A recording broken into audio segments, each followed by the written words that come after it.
She drove through a rainstorm at midnight alone and knocked on a stranger's door. No assistant, no security detail, no armor. Just Isabella Grant, billionaire CEO, the most feared woman in 3 industries, sitting in a wheelchair on a crumbling porch in a town she had no business being in. Soaking wet, her hands shaking against the door. And when Evan Carter opened that door half asleep holding a baseball bat, she looked straight through him and said 7 words that stopped his heart cold. "Say that again, while you look at me." But here's what nobody knew yet. She hadn't come because she was brave. She came because she had nothing left to lose. Drop your city in the comments. Let me see how far this story is traveling. If this one hits you, subscribe and stay close, because what happens next will change the way you think about love, pride, and the walls we build to protect ourselves from the one thing we need most. Evan Carter hadn't slept a full night in 3 years. Not since the hospital called at 2:47 in the morning and told him his wife wasn't coming home. He didn't remember driving to the hospital. He didn't remember what the doctor looked like or what exact words were used. What he remembered, what still woke him up some nights, was walking back into the house at sunrise and finding his daughter Lily, 6 years old, sitting at the kitchen table in her pajamas, eating cereal by herself, because she'd woken up and hadn't wanted to bother him. She'd looked up at him with those big brown eyes, her mother's eyes, and said, "Daddy, did you eat yet?" 6 years old. And she was already trying to take care of him. That was the moment Evan Carter decided something quietly and without ceremony he would not fall apart. Not here. Not in front of her. He had a daughter to raise, a cafe to keep open, bills that didn't care about grief.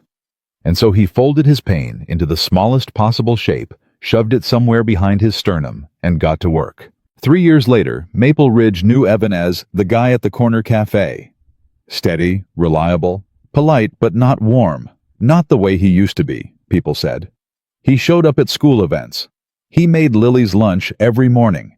He fixed things around the house on weekends with a kind of grim focus, like a man who had decided that staying busy was the only religion left that made sense. He didn't date. He didn't complain. He didn't ask for help. He survived. Quietly, efficiently, and entirely alone. That Tuesday morning started exactly like every other one. Lily was arguing with her backpack zipper. Evan was pouring coffee into a thermos that had seen better years. The radio on the counter was doing the weather partly cloudy, chance of rain by evening, and he was half listening while mentally running through the cafe supply list. Dad. Dad. Dad. What, Lily? You gave me the lunchbox with the broken clasp again. Everything's gonna fall out at recess. He stopped, looked at the lunchbox in her hands. She was right. Okay, use the blue one on the second shelf. The blue one has a stain on it. It's a small stain. It's a mustard stain, Dad. People can see mustard. He almost smiled. Almost. You're 8, not 40. Nobody's judging your lunchbox. Emma Pearson judges everything. Then Emma Pearson has too much free time. Lily grabbed the blue lunchbox, looked at the stain, made a face that looked exactly like her mother, disapproving of something, and headed for the door. She stopped at the threshold, turned around, and pointed at his thermos. You forgot to eat again. I'll eat at the cafe. You always say that, and I always do it. She gave him the same look Sarah used to give him when she knew he was lying, but had decided not to fight about it, and walked out the door. Evan stood in the kitchen for a moment alone. He ate a granola bar over the sink, washed it down with coffee, and locked up the house. The cafe was called Carter's, which was not creative, but it was honest, and Evan had decided a long time ago that honest was enough. It seated maybe 22 people, comfortably 28, if nobody minded the elbow situation near the window tables. They served breakfast until noon, lunch until 3, and coffee all day. The menu hadn't changed in 2 years. The prices were fair. The coffee was strong. It wasn't the life Evan had imagined at 25 when he and Sarah used to sit on the floor of their apartment, planning out how the next 10 years would look. He was supposed to have opened a real restaurant by now. Something with actual ambition behind it. But Sarah got sick, and then Sarah was gone. And the restaurant became the cafe. And the cafe became survival. and survival became routine. And somewhere in all of that, Evan stopped imagining things. His part-time employee, a 23-year-old named Derek, who wore the same hoodie 4 days out of 5 and had opinions about every song on the radio, was already behind the counter when Evan arrived. "Morning," Derek said. "We're out of the hazelnut syrup." "Order more." "I did. Also, Mrs. Henley called. She wants to know if we can do a birthday cake for her husband's 75th. "We don't do cakes." I told her that. She said, "I know, but Evan makes exceptions for nice people." Her words. "She's manipulating you." She's a 70-year-old woman with a southern accent. Of course she's manipulating me. Question is, are we doing the cake? Evan hung up his jacket. "Tell her yes." Derek pointed finger guns at him. Knew it. The morning moved, the way mornings at the cafe always moved, in a rhythm that Evan had learned by heart. The regulars came in at their usual times. He knew their orders before they opened their mouths. He knew who was having a bad week by how they held their coffee cup. He knew when to talk and when to leave people alone. This was the thing nobody understood about Evan Carter. He was actually very good at reading people. He just didn't do anything with that ability anymore. He used to. When Sarah was alive, he was the kind of man who leaned in, who asked follow-up questions, who remembered small details and brought them up weeks later. He was curious about people. Now he kept that behind the counter with everything else. At 11:15, the lunch prep was starting and Derek was making questionable playlist decisions and Evan was restocking the pastry case when the door opened. He didn't look up immediately. "Be right with you," he said. Silence. He looked up. She was already at the counter, which was closer than he expected because he hadn't heard a chair or footsteps, only the soft sound of movement. She was in a wheelchair, dark blazer, dark hair pulled back, a phone face down on the counter in front of her, like she'd placed it there intentionally as a statement. She wasn't looking at the menu board. She was looking at him, not in the way people looked at him when they were waiting for service, impatient, distracted, scrolling through their phone. She was looking at him the way people looked at something that had surprised them. "What's good here?" she asked. Her voice was measured, not cold, precise, like someone who chose words the way other people chose investments. Evan looked at her for a half-second longer than he meant to. "Depends what you're after. Coffee that's actually coffee, not a dessert pretending to be coffee. Dark roast, no added anything. That." He poured it, set it in front of her. She picked it up, took a sip, and for a moment her expression shifted. Something released in her face, subtle, but there. "Okay," she said. "Okay. It's good coffee." "I know." Something in her eyes flickered, almost amused. Almost. "You're not going to say thank you." "You didn't compliment me," he said. "You stated a fact. People don't usually need a thank you for agreeing with facts." She looked at him again, a longer look this time. "I've been in 14 cities this month," she said.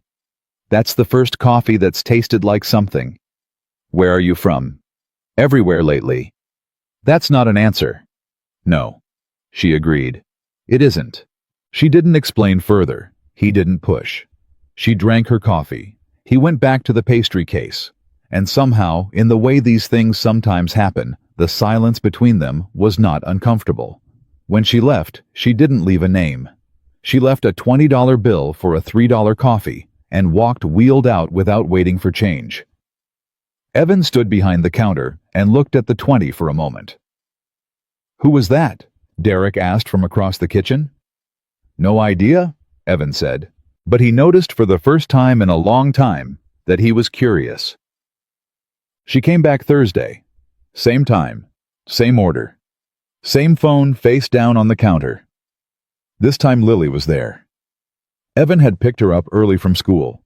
Something about a teacher's in-service day, and she was doing homework at the corner table, occasionally looking up to report facts she'd apparently found alarming, like that snails could sleep for 3 years, and that the inventor of the frisbee was turned into a frisbee after he died. "Is that true?" Evan had said. "Wikipedia says so." Wikipedia has been wrong before. Name one time. He hadn't been able to name one time. When Isabella came in, he didn't know her name yet, not until later. Lily looked up from her homework, looked at the wheelchair, looked at Isabella's face, and said with the total absence of filter that only 8-year-olds possess, "Are you the same lady who gave Dad the big tip?" Isabella paused. "Excuse me, he kept the 20. He put it in the jar by the register. He never keeps the big tips, he puts them in the employee jar, but he kept yours." Evan closed his eyes briefly. "He said he didn't know why," Lily continued, apparently committed to this now. "I said maybe it was because you were interesting." "Lily," Evan said. "What?" "That's what I said." Isabella looked at Lily. Something shifted in her expression, not the almost amusement from before, but something quieter and more careful, like a person stepping toward a fire and not yet knowing if it would burn. "You think I'm interesting?" she asked Lily. "You look like you're thinking really hard about something," Lily said. "Most adults who come in here are thinking about their phones. You were thinking about something real." A silence. And then Isabella Grant, CEO boardroom weapon woman who had ended careers with 2-line emails, looked at an 8-year-old girl in a corner booth and said, "You're a very sharp kid." "I know," Lily said, and went back to her homework. Evan leaned against the counter, arms crossed, and waited for whatever was going to happen next. Isabella turned back to him. For a moment she just looked. "She yours?" she asked. "She is." "She talks like you." "She talks better than me." "That's not a high bar," she said. But there it was, the almost smile again, fighting its way through the controlled expression. He poured her coffee. She wrapped both hands around the mug. Her knuckles, he noticed, were slightly white, the grip of someone tired holding on. "Bad week?" he asked. She glanced up. "Is it that obvious?" "To most people, probably not," he said honestly. "You've got a good face for hiding things. But you're holding that mug like it's the only solid thing in the room." Silence. "The deal fell through," she said finally. "Like a door opening an inch. 6 months of work. And this morning they walked. Said the company needed to move in a different direction." Her jaw tightened. "Different direction. 14 people on my team, 6 months of their lives, and that's the sentence they give us." "I'm sorry," he said. She looked at him, studying. "You mean that?" "I wouldn't say it if I didn't. Most people say it automatically. Most people aren't paying attention." Another silence, different from the first, the kind where something has shifted and both people feel it, but neither one names it. "I don't know why I told you that," she said. "Because you needed to say it out loud to someone who doesn't have anything to gain from the information," he said. "I don't know who you are. I don't know what deal you're talking about. I'm just a guy behind a counter." She looked at him for a long moment.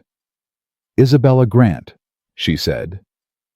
He extended his hand across the counter. "Evan Carter." They shook hands. Simple, firm. And in that handshake, Evan Carter felt something happen that he hadn't felt in 3 years. The specific dangerous sensation of wanting to know more about a person. He recognized it immediately, and just as immediately he pushed it back down behind his sternum with everything else. He had a daughter. He had a cafe. He had a life built entirely on not wanting more than he could safely hold. He had no room for this. But she came back the following Tuesday, and the Thursday after that, and twice the week after. And each time she sat at that counter, and each time she stayed a little longer, and each time she said something that made him think for the rest of the day about the world, about people, about the particular loneliness of being surrounded by people who saw only what you represented and never who you were. She never asked him about his wife. He never asked about the wheelchair. They talked about other things, hard things, real things, and somehow in a town she had no reason to keep visiting, and a cafe that had no business being her refuge. Isabella Grant kept coming back. And Evan Carter, who had decided 3 years ago to stop hoping for things he couldn't afford, felt against every wall he'd built the first quiet crack. He told himself it was nothing. He told himself it every single time. 3 months later, on the night of the worst storm Maple Ridge had seen in a decade, he would stand at his front door at midnight, baseball bat in hand, half awake, heart hammering, and realize that telling yourself something is nothing doesn't make it nothing. It just means you're not ready to say what it is yet. Isabella Grant had not cried in 4 years. She knew the exact number because the last time was at the rehabilitation center, 6 weeks after the accident, when a physical therapist named Carol had told her gently, professionally, with the kind of careful compassion that made it worse, that full recovery of her lower mobility was unlikely. Not impossible, Carol had said, but unlikely. Isabella had waited until Carol left the room. Then she had cried for 11 minutes, which she knew because she had watched the clock the entire time, as if monitoring herself. As if grief had a timer, and she was determined not to exceed it. After that, she had decided something. Not consciously, not with words. But the decision was made all the same, in the way the most permanent decisions are made quietly, and without ceremony, in the aftermath of something that breaks the version of yourself you thought you were going to be. She decided she would not need people, not in the way that hurt, not in the way that left you exposed. She would use people, their skills, their expertise, their networks, and she would compensate them fairly and expect excellence in return, and that would be the entire transaction. Clean, contained, safe. It had worked for 4 years. She had rebuilt her company in 18 months. She had closed deals that her board called impossible. She had stood in boardrooms across 7 countries and made decisions that other people, bigger people with more resources and longer histories, were too afraid to make.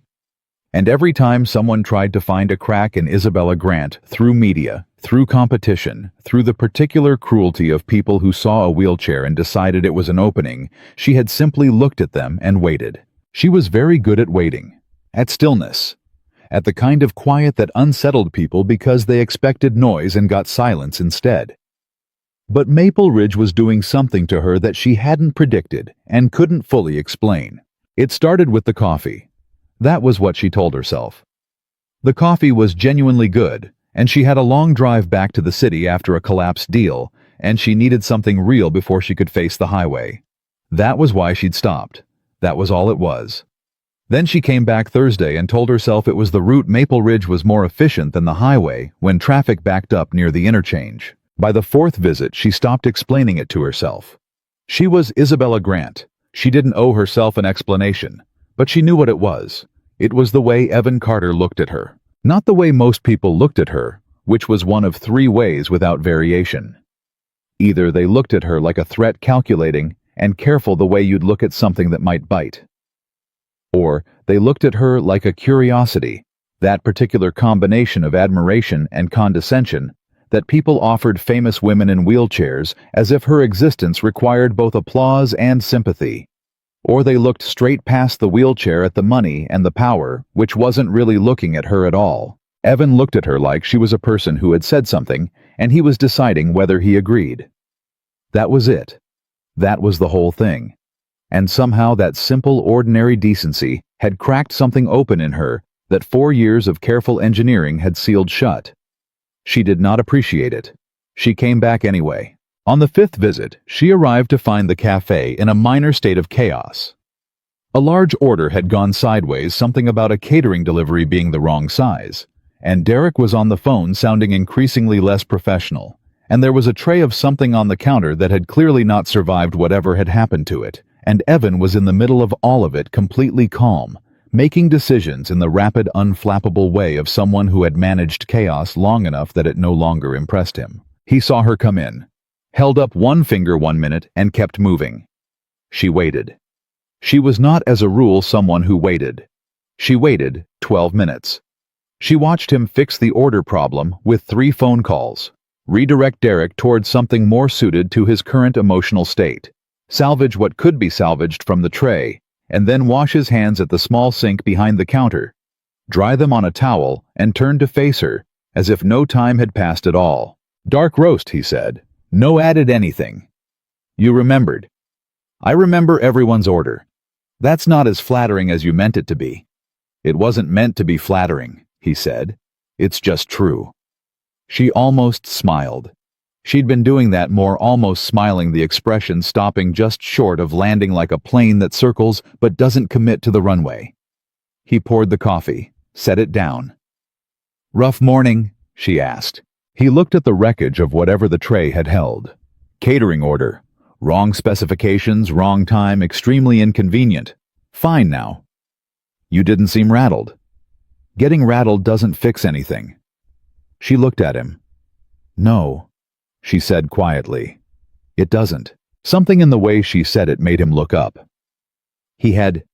She'd noticed a way of hearing the thing beneath the sentence, the emotional weight underneath the words without making a production of it.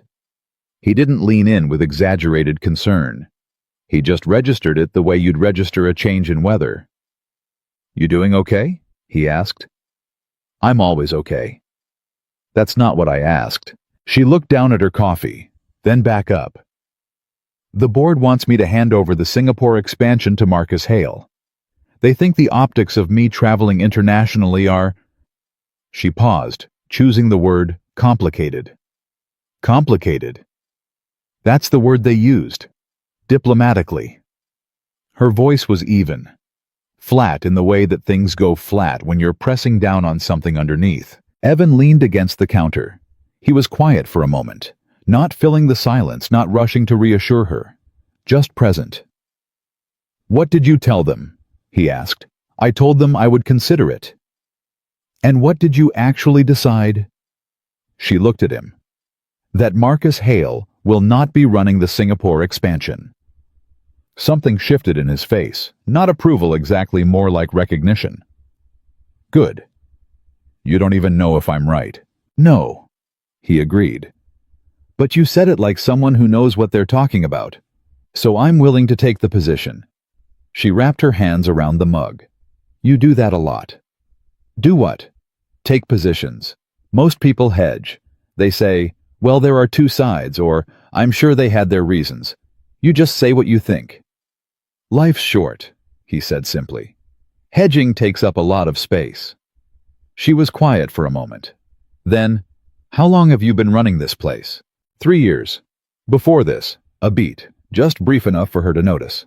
I was going to open a restaurant. Real kitchen, bigger menu. Different city, maybe.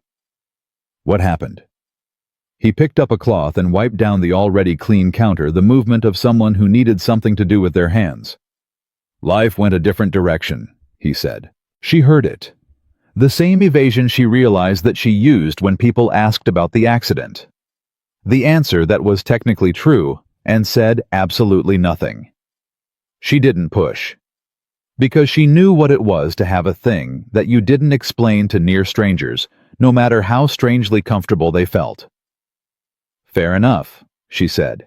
He looked up. And for just a moment, just briefly, there was something in his expression that she didn't have a word for. Gratitude, maybe. Or relief. The look of a person who expected to be pushed and had been let go instead. More coffee? He asked. Yes, she said. She stayed another 40 minutes.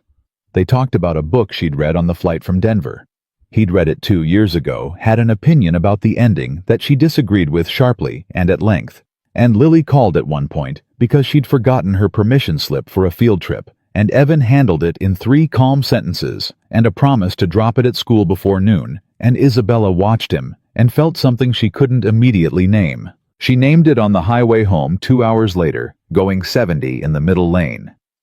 She was jealous. Not of him, not of the cafe or the small town or the careful pared-down life, but of Lily. Of the particular privilege of being someone that Evan Carter made 3-sentence promises to and then kept them. Of being someone he showed up for automatically without negotiation, as if it were simply the thing that was done. She had not had someone show up for her like that she tried to count and lost track. She pressed the accelerator and made herself stop thinking about it. She was Isabella Grant. She had built something extraordinary from the wreckage of everything that had gone wrong.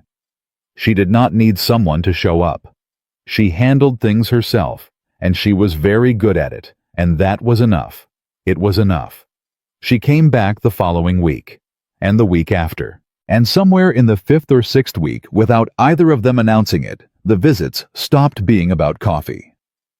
He started saving her a specific stool, the corner one close to the counter facing the room. She never asked him to. He never said he'd done it. It was just there at 11:15 every time she came in. And she started arriving at 11:15. They talked about everything except the things they couldn't say. She told him about a difficult board presentation, and he asked questions that were sharper than she expected from someone outside her industry. He told her about a vendor dispute, and she offered a negotiating strategy that he used and that worked. And the next time she came in, he told her so, without making a thing of it, just, "The vendor thing worked out. Your suggestion." "Of course it did," she said. "There it is," he said. "There what is. The Isabella Grant confidence. It was gone for a second there. Nice to see it back." She stared at him. "You know my name. You told me your name. I didn't think you'd look you up." He refilled her coffee. "I did, once. First week. And," he shrugged, "you're kind of a big deal." "That's it? That's your reaction? What reaction were you expecting?" She didn't answer because the honest answer was that she'd expected one of the three looks: threat, curiosity, or transaction, and she hadn't gotten any of them. He'd looked her up, found out who she was, and then looked at her exactly the same way as before, like a person who had said something and he was deciding whether he agreed. "Doesn't it change anything?" she asked, knowing he thought about it. Actually thought the way he did, taking the question seriously. "Nope," he said. "You drink the same coffee. You hold the mug the same way. You still stop yourself from smiling about 4 seconds before you actually do." She opened her mouth and closed it. "You're doing it right now," he said. She looked away. Out the window at the street, at a woman pushing a stroller past a mailbox, the total ordinary quietness of Maple Ridge on a Tuesday morning. "This town is very strange," she said. "It's pretty normal, actually." "That's what's strange about it?" Lily was there that afternoon. School had let out early. Something about a water main, and she installed herself at the counter next to Isabella with her backpack and the kind of immediate social confidence that certain children have, that adults spend decades trying to rebuild. "Okay," Lily said, pulling out a worksheet. "I need help with fractions. Dad's no good at fractions." "I heard that," Evan called from the kitchen. "It's true," Lily said to Isabella, not lowering her voice at all. Isabella looked at the worksheet, then at Lily. "You're asking me? You're a CEO. You definitely know fractions. That logic is not entirely sound. Do you know fractions or not?" "Yes," Isabella said. "I know fractions." "Great." Lily pushed the worksheet toward her. "Start here." And Isabella Grant, who ran a company with 900 employees, who had renegotiated 3 major contracts in the past fiscal quarter, who had not helped anyone with homework, in a very long time found herself going through a 4th-grade fractions worksheet at a cafe counter in a small town, while Lily asked pointed follow-up questions and occasionally looked up to report things she found interesting, and Evan worked in the kitchen and pretended not to listen and definitely was listening. When the worksheet was done, Lily looked it over with the expression of someone conducting a quality audit. "Good," she said. "You explain things better than Dad." "Still right here," Evan said. "Still true," Lily said. Isabella laughed. She didn't plan to. It came out before she could stop it, sudden and real, and slightly startled the laugh of someone who'd forgotten that the impulse existed. She pressed her hand to her mouth a half-second after reflex, the way you'd catch something that had fallen. Lily looked at her with great interest. "You have a good laugh." "Thank you," Isabella said, and her voice came out quieter than she intended. "You should do it more." "Lily," Evan said, appearing in the kitchen doorway. "What?" "It's a compliment." Isabella looked at the worksheet, straightened it on the counter, kept her face composed, which was harder than it should have been. "She's right," Evan said, and his voice was different, quieter, direct, the voice he used when he meant something without any protective layer around it. "For what it's worth, She didn't look at him. She looked at the worksheet, at the neat little fractions in Lily's handwriting, at the small, careful world of a fourth-grade math problem where everything had a right answer and you could check your work. "I should get on the road," she said. "Same time next week?" Lily asked. "Lily?" Evan started. "What? She comes every week." Isabella gathered her things. She didn't answer, which was its own kind of answer, and she drove home with the windows down and the radio off and the highway unreeling ahead of her, and her mind going very quiet the way it only went when something was happening that she didn't have a strategy for. She came back the same time the following week. She didn't think about why. She already knew. And that was exactly what frightened her. The Maple Ridge Harvest Festival happened every year on the second weekend of October, and it was the kind of small-town event that people who grew up there either loved completely or had complicated feelings about the same booths in the same places, the same faces, the same slightly too loud country music, from the same local band that had been playing the same set list since approximately 2009. Evan had complicated feelings about it, not because of the festival itself, but because Sarah had loved it. Every year without fail she had dragged him out on Saturday morning with the enthusiasm of someone who had never once been disappointed by anything, and she had eaten fried dough and argued about which booth had the best apple cider and made him go on the hayride, even the year it rained and the hay was wet and everyone was miserable, and she'd laughed the entire time. He still went. Every year. Because Lily loved it the way her mother had, with that same uncomplicated whole-body joy that made Evan feel for a few hours like the world was still a place that made sense. He hadn't mentioned it to Isabella. He wasn't sure why. Or more honestly, he was sure why, and that was the problem. Mentioning the festival would have felt like an invitation, and he had been very careful these past 2 months not to issue invitations. He was careful about the way he talked to her. Careful about the way he looked at her. Careful in particular about the fact that when she wasn't at the cafe, he noticed her absence, the way you notice the absence of something structural, a wall being gone, a sound stopping. He was careful because he knew what it meant, and knowing what it meant he had to not do anything about it. So when he arrived at the festival on Saturday morning, with Lily pulling him toward the cider booth, and Derek trailing behind them complaining that 10 in the morning was too early for a festival, the last thing he expected was to turn around at the ring toss game and find Isabella Grant 20 feet away. She was in her wheelchair alone, wearing a jacket he hadn't seen before, dark green, less corporate than her usual armor, and she was watching the festival with an expression he recognized. The expression of someone who was trying to decide whether they belonged somewhere and hadn't made up their mind yet. He almost didn't go over. He stood there for a moment, ring in hand, Lily already moving toward the next booth, and he made a decision, the way he made most decisions these days, by not making it, by letting his feet go where they were going and deciding to think about it later. "Hey," he said, pulling up beside her. She turned. Something crossed her face. Surprise, then something she immediately composed. "Hey. Didn't know you were in town. I wasn't planning to be." She looked out at the festival. "I was driving back from a site meeting and saw the signs. Thought..." She stopped. "Thought what?" "I don't know what I thought." He stood next to her for a moment. The festival moved around them, children running music, playing someone winning something at the far end of the grounds, and making a lot of noise about it. "Come on," he said. "Where?" "Cider booth. Lily's already made a strategic assessment of which one is superior, and I need a second opinion, because her methodology is questionable."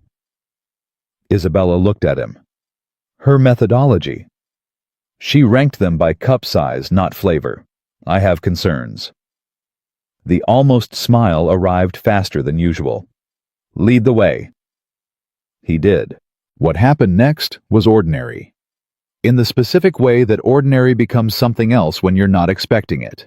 They moved through the festival together, the three of them plus Derek, who had stopped complaining about the hour and was now aggressively invested in the pie contest.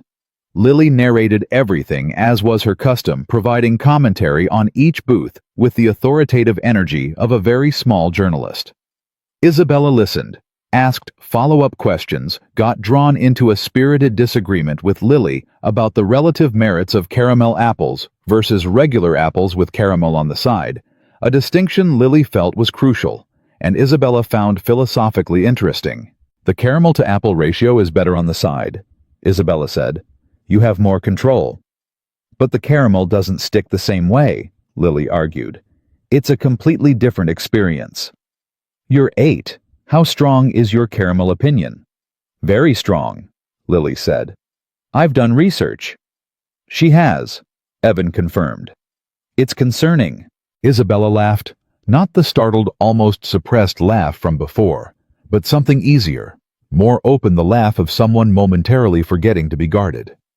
She caught Evan looking at her and looked away, and he looked away too, and they both found something else to look at. It went on like that for 2 hours.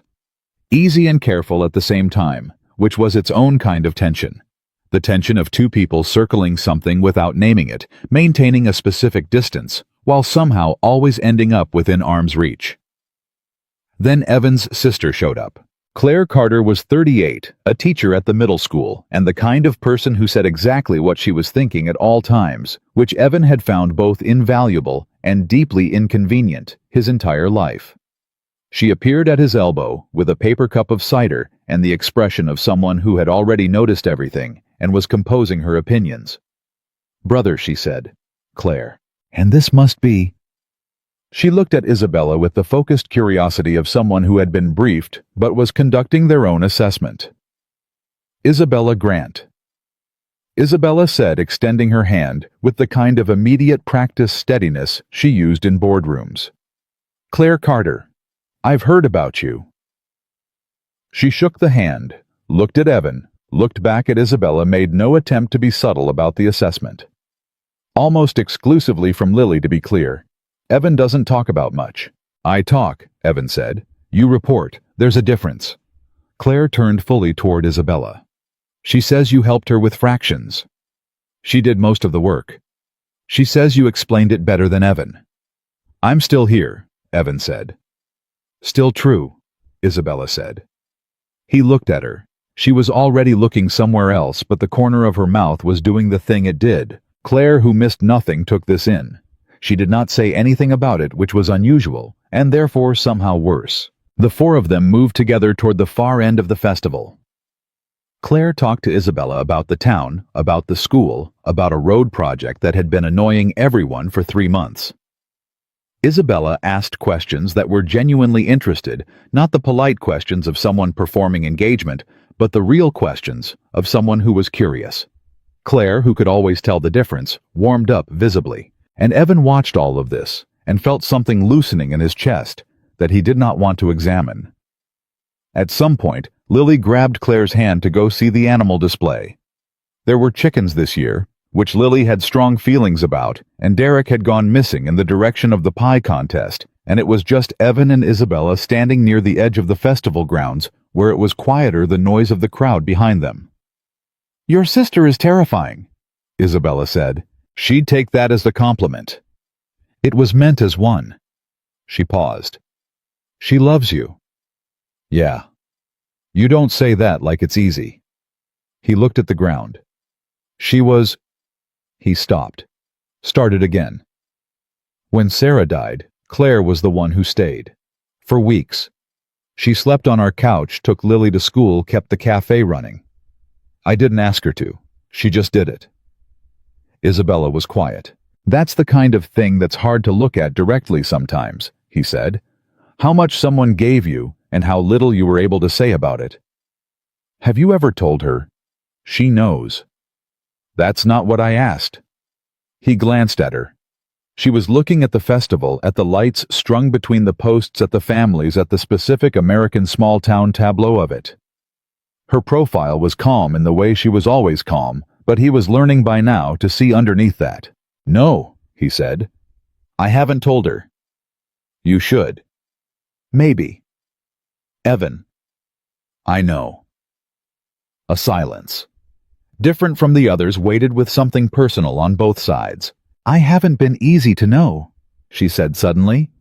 The words arrived like something that had been waiting and found its exit. "I know that. I'm aware of it. I've been told in various ways in various boardrooms and in one very direct conversation with my former partner that I'm not—" She stopped. That caring about me is work. He turned to look at her. She was still looking straight ahead. Who told you that? He asked. It doesn't matter. It matters. Why? Because someone saying something doesn't make it true. And I want to know whether you believe it because of evidence or because someone with a vested interest in making you feel insufficient said it during an argument. She was quiet for a long moment. Both, she said finally. He nodded slowly. Okay. Okay. I'm not going to tell you you're easy, he said. You're not. You're particular. And guarded. And you stop yourself from saying things about half the time. And you hold your coffee like it might leave. And sometimes you ask questions that you already know the answer to, because you want to see if the other person does too. He paused. But that's not the same as being hard to care about. Those are different things. She turned and looked at him then. A full look, not the composed boardroom look, not the almost smile, but something stripped of all the layers, something direct, and a little frightened, and very, very real. She opened her mouth. He didn't know what she was going to say, and he would never know, because that was the moment he heard his name. Evan? It was Claire coming back with Lily waving him over. Lily needs a ruling. She says the chickens should be allowed to vote in the pie contest, and I need you to explain why that's not how things work. They would vote fairly, Lily called out, fully serious. Evan looked at Isabella. The moment whatever it was, wherever it had been going, had closed. Jury duty, he said. Something moved across her face. Go, she said. I'll be here. He went. He handled the chicken democracy dispute, which took more time than it should have because Lily had a constitutional argument prepared. And when he turned around to look for Isabella, she was talking to a woman he didn't recognize. Older, polished someone who had materialized from the direction of the parking area and was speaking to Isabella in the clipped, efficient way of someone delivering information. He watched Isabella's posture change. It didn't collapse. Nothing about Isabella Grant collapsed. But it shifted. The openness that had been there a minute ago, the stripped-down realness, went back behind the wall with the speed and completeness of a window shutting before a storm. By the time the woman finished speaking and walked away, Isabella was entirely composed. She came back to where he was standing. Her expression was neutral, professional. The boardroom face all the way down. I have to go, she said. Everything okay? The Hong Kong team has questions that apparently can't wait until Monday. She was already moving, organizing the transition complete. Thank you for this. It was good. Isabella. I'll see you Tuesday, she said, and she said it lightly with the ease of someone who had decided in the space of 30 seconds to put something away and not take it out again. He watched her navigate toward the parking area, and he felt he didn't have a word for it.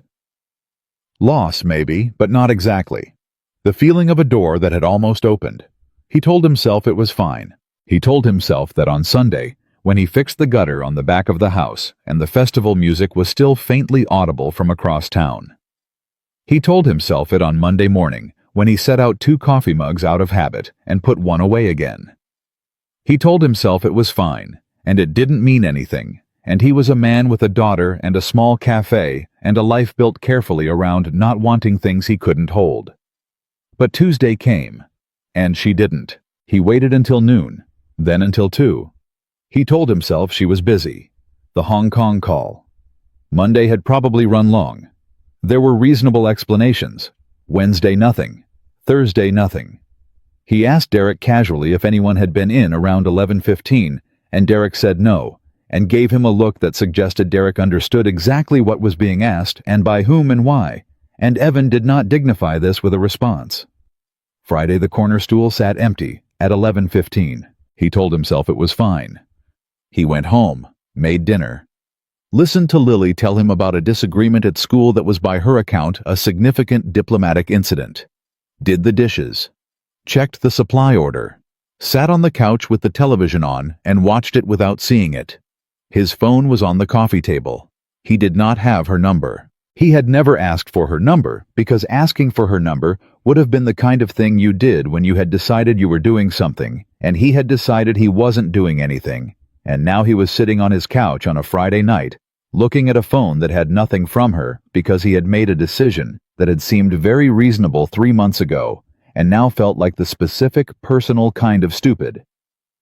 He picked up the phone, put it down, picked it up again. He thought about what he'd said at the festival about caring about someone and not being able to say it directly, about how sometimes the evidence was real and sometimes it was just someone with a vested interest in making you feel insufficient. He thought about the window shutting before the storm.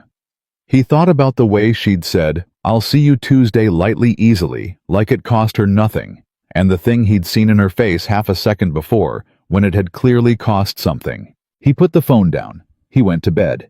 He did not sleep well.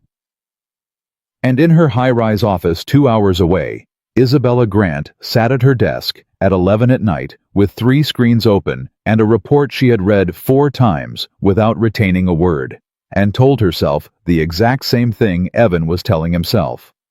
That it was fine. That she had made the right call. That some things were better left at the edge of the festival grounds in the specific quiet between what almost happened and what actually did. She was very good at convincing herself of things. She had been doing it for 4 years. She told herself that too. 2 weeks. That was how long Isabella stayed away. Not because she was busy, though she was always busy. There was always something that needed her signature, or her decision, or her particular brand of controlled, focused attention. But busyness had never stopped her before. She had driven 2 hours each way to sit at a cafe counter and drink coffee and argue about book endings. She was capable of making time. She stayed away because she had stood at the edge of the Maple Ridge Harvest Festival and felt something move in her that she had spent 4 years making sure would not move, and it had frightened her in a way that a hostile board and a collapsed deal and a room full of people who doubted her had never managed to do. She stayed away and she worked. She finalized the Singapore expansion over Marcus Hale's documented objections, and she was right about that. She knew she was right. The numbers confirmed she was right, and it should have felt like enough. It usually did. The work was always enough. Had always been enough, because the work was the thing she could control, absolutely the thing that responded to effort and intelligence and sheer determined will. She closed 2 more deals. She gave a keynote that 3 publications called commanding. She sat in her office at midnight and read reports that would have put anyone else to sleep and found them genuinely interesting, because that was who she was. That was the thing she had built herself into, a woman who found the work genuinely interesting and needed nothing beyond it. She almost believed it. Almost. On the 14th day, her assistant Rachel knocked on her open office door at 8 in the morning with a specific expression on her face. Not the neutral professional expression she used for normal business, but the careful, slightly worried one she reserved for things she had already decided to say, regardless of how they were received. "You've had 7 meetings today, and you canceled your lunch," Rachel said. "Again." "I wasn't hungry." "You said that yesterday." "Because it was true yesterday." "Ms. Grant." Rachel stepped fully into the office. She had worked for Isabella for 3 years and had survived things that had ended other assistants' tenures in weeks, and the result was a level of unintimidated directness that Isabella alternately appreciated and found deeply inconvenient. "Can I say something?" "You're going to regardless." "You've been different since the festival." Isabella looked up from the report. "Different how?" "Quieter. And not the good quiet, not the focused quiet you do when you're working through something. The other kind." Rachel paused. "The kind you do when you're trying not to think about something and thinking about it constantly." Isabella set down the report. "Are you done?" "Almost." Rachel didn't move. "I've seen you handle a hostile takeover attempt without blinking. I've watched you walk into a room where 7 people wanted you to fail and walk out with everything you came for. I've never once seen you run from anything." She stopped.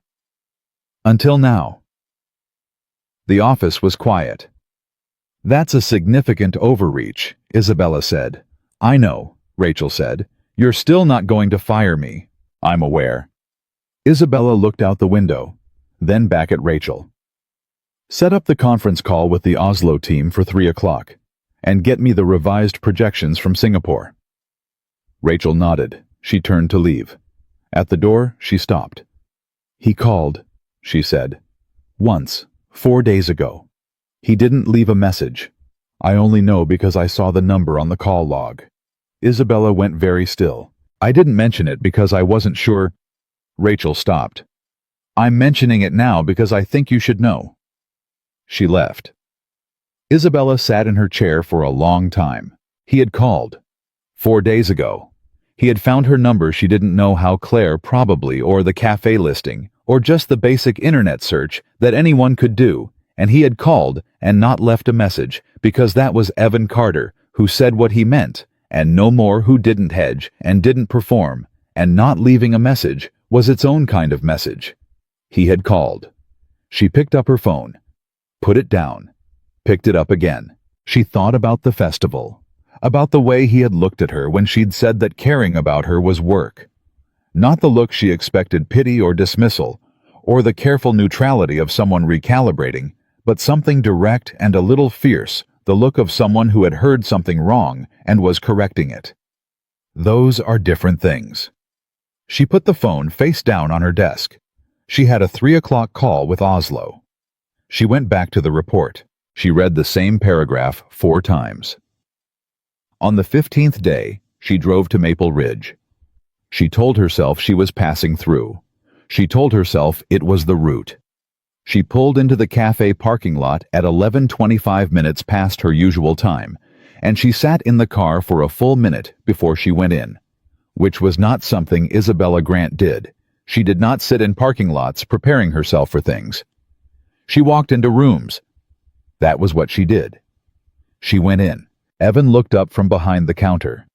His expression did a complicated thing.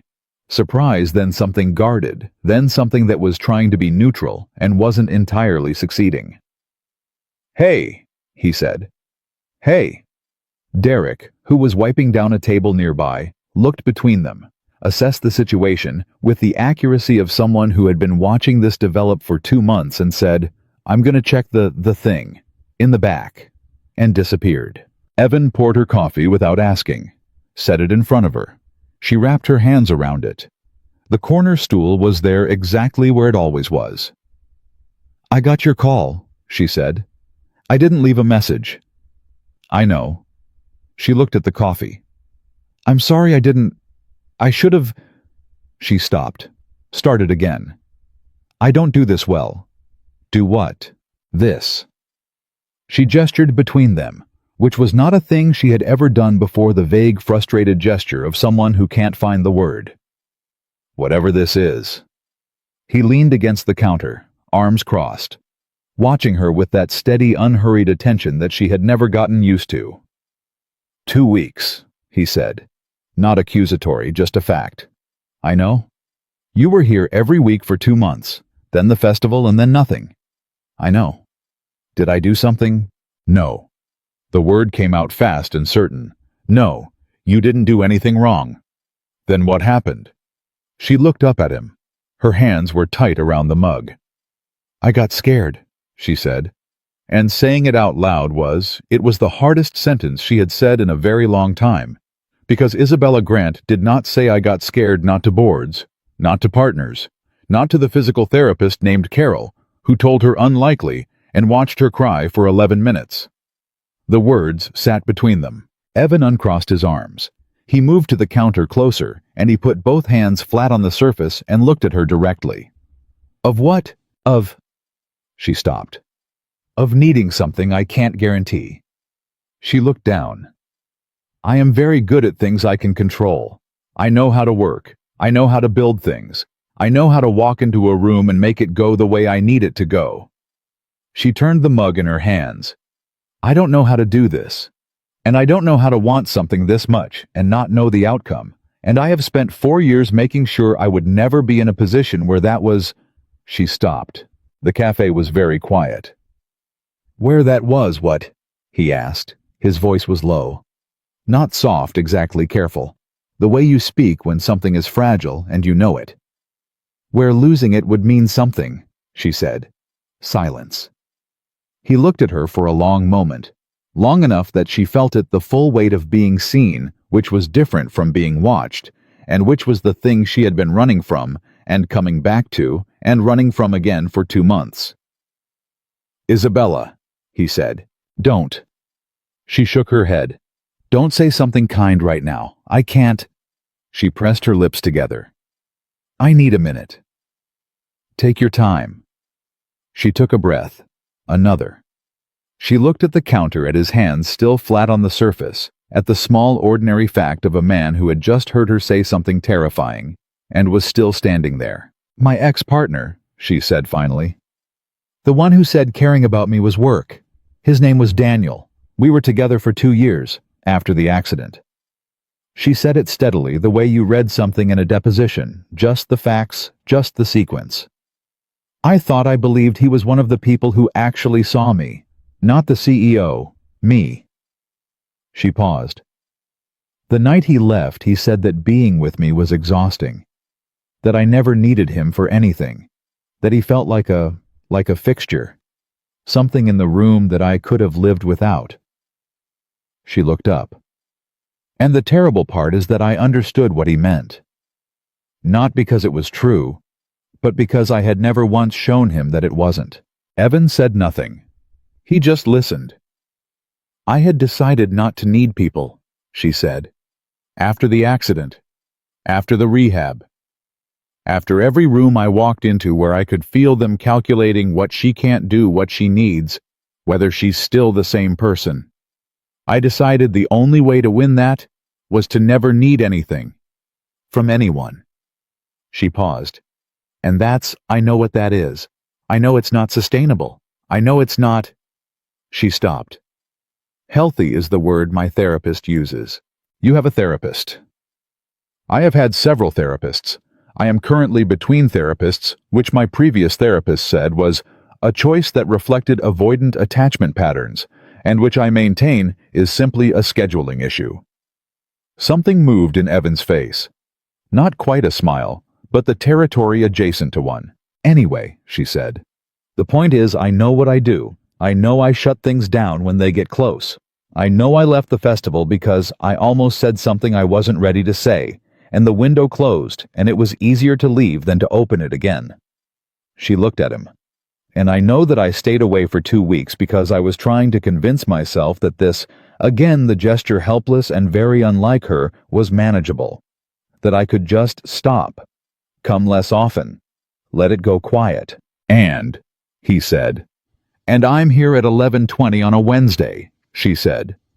So. He was quiet for a moment. Then he said, Can I say something? Yes. The day you didn't come the first Tuesday. I set your stool out at 11:15. He said it plainly, without drama. I didn't think about it. I just did it. And when it was still empty at noon, I told myself you were busy, which was true, and it didn't mean anything which was not true. He stopped. I've been telling myself a version of not true for about 2 months now.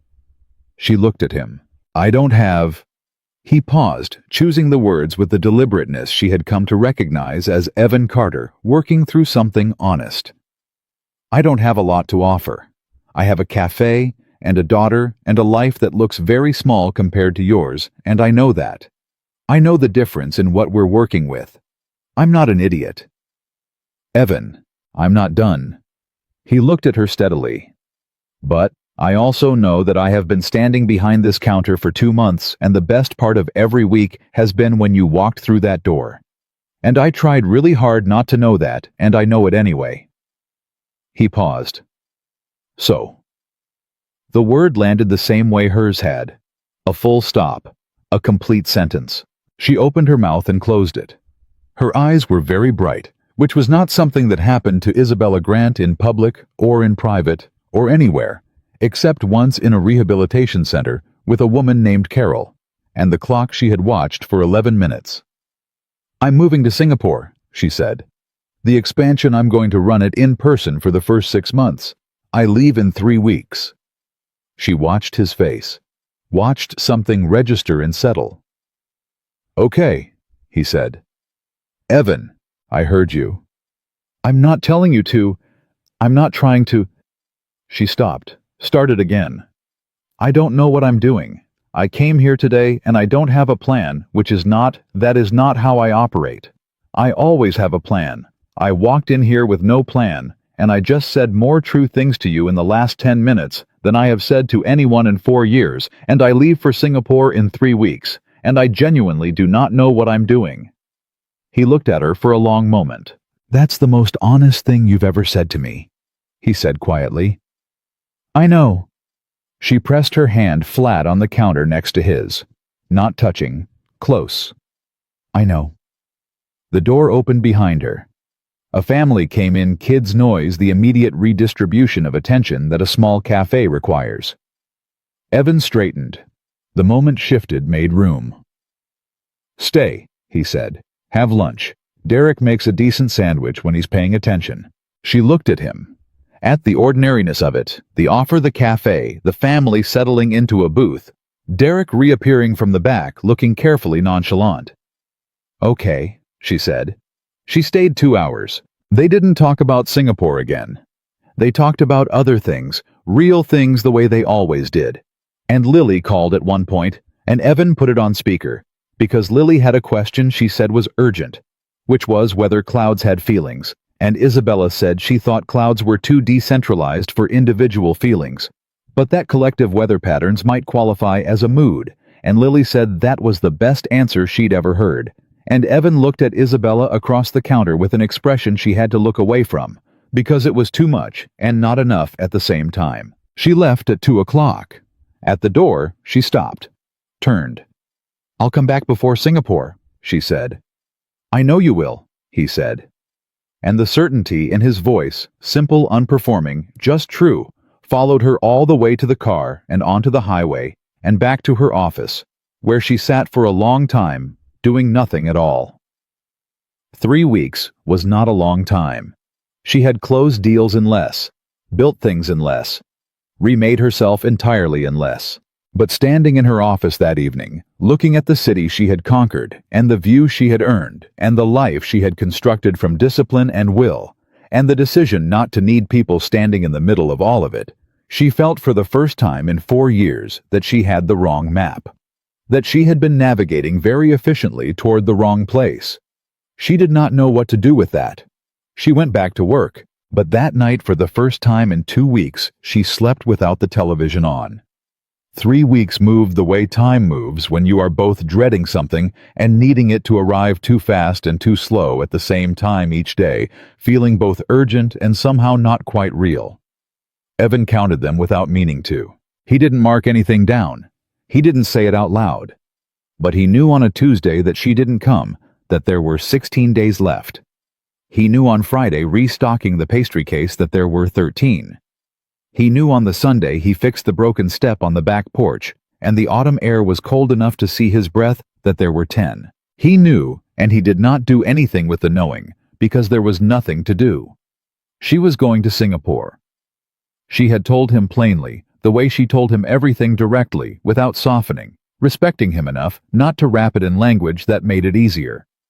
She was going to Singapore, and she would be back, and what happened between now and then and after was a question that neither of them had answered, because neither of them had asked it in the precise final way that would require a precise final answer. He told himself that was fine. He told himself a lot of things that autumn. On the Wednesday of the second week, Claire came into the cafe at closing time and sat at the counter and said nothing for a full minute, which meant she had something to say and was deciding how to say it, which meant it was going to be direct and he was not going to enjoy it. She called me, Claire said. Evan looked up from the register. What? Isabella. She called me 2 days ago. She wanted to know. Claire paused. She wanted to know about Sarah. He went still. She didn't ask for details, Claire said quickly. It wasn't intrusive. She said she wanted to understand who you were before, and that she felt like she was missing something important, and that if I wasn't comfortable, she completely understood. Claire looked at her hands. I told her about Sarah. About the restaurant you were going to open, about how you were the kind of man who used to laugh at everything, and how that went quiet after, and how you built the cafe instead of the restaurant, because the cafe was manageable, and manageable was what you needed. She looked up. I told her that the best version of you, the one that's still in there, is the version that walks toward things, instead of building walls around what he already has. Evan didn't say anything. She listened, Claire said. She didn't offer anything back. She just listened and said thank you, and that was it. She paused. She called because she wanted to know you better. Not your business, not your routine. You. A woman who runs a company with 900 employees called your sister on a Tuesday evening to understand who you are. Claire looked at him steadily. I just thought you should know that. He stared at the register. Evan. I heard you. Do something about it, Claire said. That's all I'm saying. Whatever it is you're doing, where you wait and don't move and hope the situation resolves itself, stop doing that. It doesn't work, and you know it doesn't work, and Sarah would have told you the exact same thing in considerably less patient terms. He looked at his sister. She would have said it much louder. He agreed quietly. Much louder, Claire confirmed. She picked up her coat. Also, your step-out back is broken. I fixed it Sunday. Good. She left. He stood behind the counter alone for a long time after that. He thought about Isabella calling Claire. He thought about what that cost a woman who had spent 4 years constructing a life where she needed no one picking up the phone and asking about someone else's loss, because she wanted to understand. Not because it was strategic, not because it served any agenda, because she wanted to know him. He thought about the corner stool, about fractions, about a laugh that arrived like a surprise, about a woman holding a coffee mug like it was the only solid thing in the room. He picked up the phone. She answered on the second ring. Evan? How did you know it was me? I saved your number after you called. A pause. 2 weeks ago. He sat with that for a moment. I didn't leave a message. I know. I knew it was you anyway. He leaned against this counter. The cafe was empty chairs up on tables, the evening quiet coming in through the windows. How many days until Singapore? 8, she said. And then quieter. I know. I need to say something, he said. And I need to actually say it this time, not get to the edge of it and leave it there. A silence on her end, not empty, the specific silence of someone holding still. Okay, she said. I have been doing a thing, he said, where I decide in advance that I don't get to want things, where I look at the distance between what I have and what I might want, and I decide the distance is too far before I've even tried to cross it. He paused. Sarah dying did that, not all at once, but slowly. I stopped. I stopped believing I was allowed to have things that could go wrong, because I already had the thing go wrong, and I didn't know if I could do it again. She didn't speak. He could hear her breathing. I'm not telling you that, so you'll feel sorry for me, he said. I'm telling you so you know why I've been standing behind a counter watching you leave and not saying anything. It wasn't because I didn't have something to say.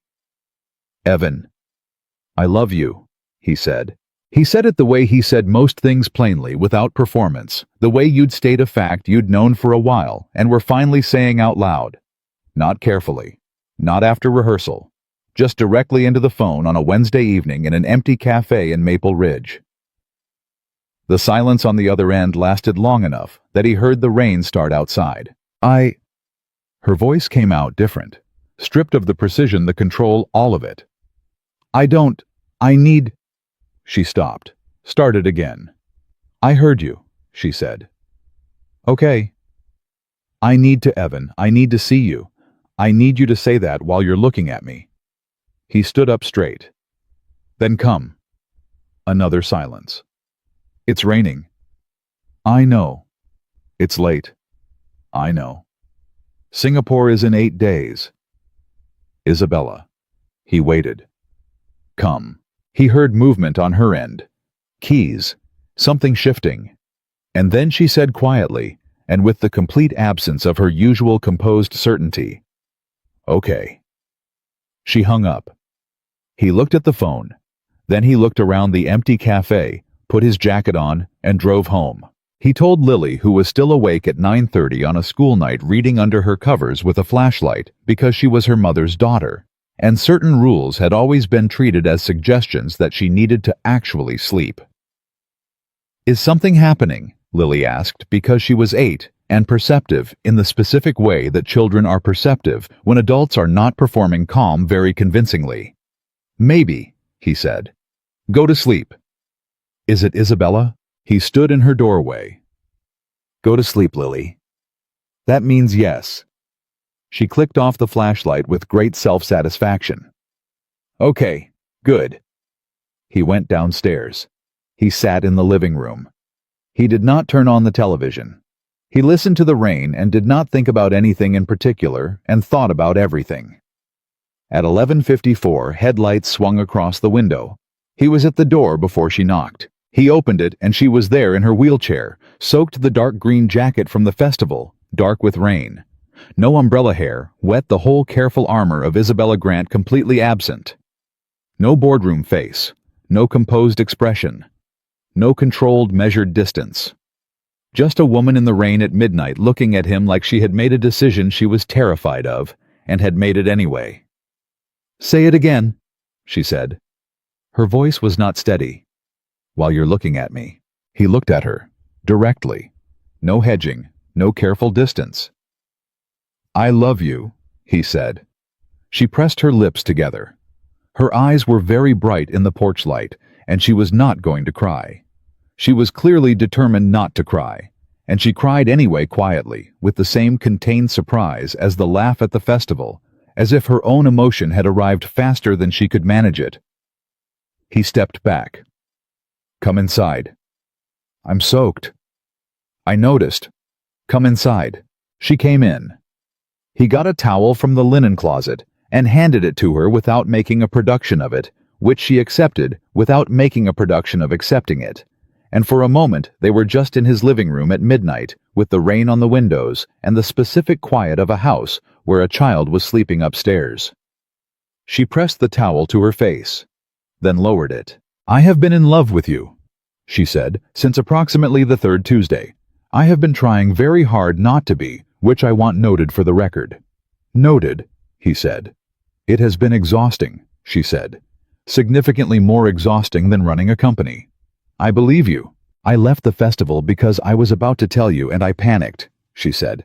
I stayed away for 2 weeks because I thought distance would fix it. It didn't fix it. I went to Singapore planning meetings and thought about your coffee. I closed a deal worth $40 million, and the first thing I thought was that I wanted to tell you about it. She looked at him. That has never happened to me. In my entire professional life, I have never closed a deal and wanted to tell a person instead of a board. He moved to the couch and sat. She moved beside him, and for a moment they were just close. The way they had almost been at the festival, in the quiet, at the edge of the grounds. Singapore, he said. 6 months, she said. Maybe 5 if things move fast. And after, she looked at him. I don't know the exact answer to that yet, but I know. She paused. I know I want the answer to include this. You, Lily, this house, this town, this. She gestured again. The helpless gesture he had come to understand meant the thing she didn't have a word for. Whatever this is. This is home, he said simply. She looked at him. Something moved through her face, deep and quiet, and very, very real. I haven't had one of those in a long time. I know, he said. I could tell.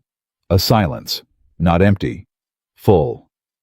I'm scared, she said. I want you to know that I'm scared.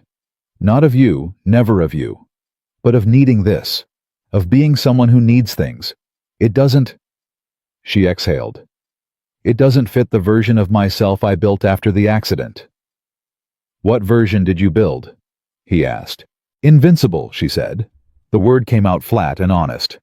Completely self-sufficient, needing no one dependent on nothing. Strong enough that no one would ever look at me in that wheelchair and think she can't. She looked at her hands. It worked. It worked very well. It is also... She stopped. Lonely, he said. She looked up. You can say it, he said quietly. I know what that is. Yes, she said. It's lonely. He reached over and covered her hand with his. Simple. Unhurried. The way he did most things without ceremony, just the fact of it, just the presence. She looked at their hands. She did not pull away. She turned her hand over so their palms were together and held on with the quiet, strong grip of someone who had been holding things alone for too long and was for the first time choosing not to. They sat like that for a while. The rain came down. The house was quiet. Upstairs a floor creaked. Lily definitely awake, definitely listening, definitely going to have thoughts about this in the morning. She's going to be insufferable about this, Evan said. She's going to say she knew, Isabella said. She did know. She told me you were interesting before I'd even admitted it to myself. Isabella looked at the ceiling. She's 8. She's terrifying, he said. You said so yourself. Something broke open in Isabella's face fully. Finally the smile that had been almost arriving for months, landing completely without the plane circling, without the window stopping short. Just the smile whole and real in his living room at midnight. He looked at her. This was the thing he had been careful not to let himself see fully. Not the CEO, not the controlled, composed woman behind the counter, but this, the real one. The one that laughed by accident and argued about caramel apples and called his sister on a Tuesday evening because she wanted to understand who he was. The one who drove through a rainstorm at midnight because he said come and she said okay. I want to be here, she said. When I come back from Singapore, I want to come back here, not to the city here. If that's... She looked at him carefully. If that's something you want. Yes, he said. No hedge, no distance, no wall. It won't be simple, she said. I travel. I have a company. There are complications. Isabella. What? Yes, he said again. She closed her mouth, opened it, closed it again, nodded once the firm, decisive nod of someone closing a deal they've wanted to close for a long time. The next morning came the way mornings do, indifferent to everything that happened the night before, requiring breakfast and coffee and the management of ordinary things. Evan made eggs. Isabella sat at the kitchen table in his old sweatshirt, which she had been offered and accepted with the matter-of-fact ease of someone who had decided to stop performing and was settling into what was real. She had her phone because she always had her phone, but it was face down on the table. Lily came downstairs at 7:15, stopped in the kitchen doorway, looked at Isabella, looked at her father, looked back at Isabella. You stayed, she said. I stayed, Isabella said. Lily considered this. Are you staying? Staying? Or just last night staying? Lily? Evan started. When I come back from my work trip, Isabella said. I'm going to be around a lot more, if that's okay with you. Lily tilted her head. How long is the work trip? 6 months. That's long. I know. Lily thought about it with the gravity of someone making an actual decision. Then, can we video call? I have more fraction questions. Isabella's face did the thing, the full landing smile. Yes, we can video call. Okay. Lily sat down at the table with the complete and immediate acceptance of a child for whom the matter was settled. Dad, there are no eggs left. There are eggs. I just made... He turned around. The pan was empty. He looked at it. I made a full pan. I see no eggs, Lily said. Isabella was looking at the ceiling, which meant she was trying not to laugh, which meant she was losing. You ate the entire pan, he said to Lily. I had a big morning, Lily said. Emotionally.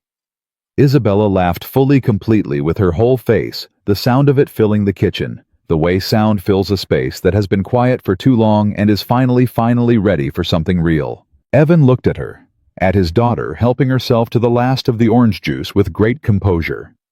At his kitchen on a Thursday morning in October, with the rain gone and the light coming in, and the particular unearned ordinary grace of a moment that asked for nothing except to be inside it. He had spent 3 years building walls around what he already had.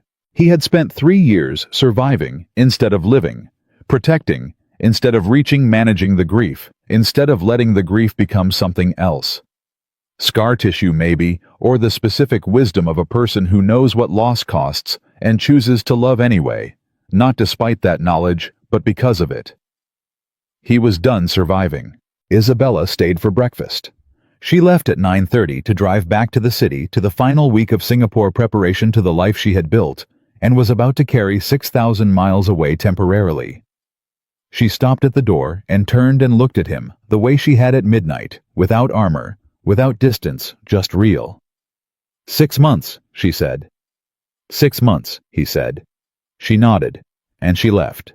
But she came back. 6 months and 4 days later, she came back with 2 suitcases and a specific expression, and Lily saw the car from the window and ran to the door before anyone knocked, because Lily had been ready for weeks, because Lily had always known.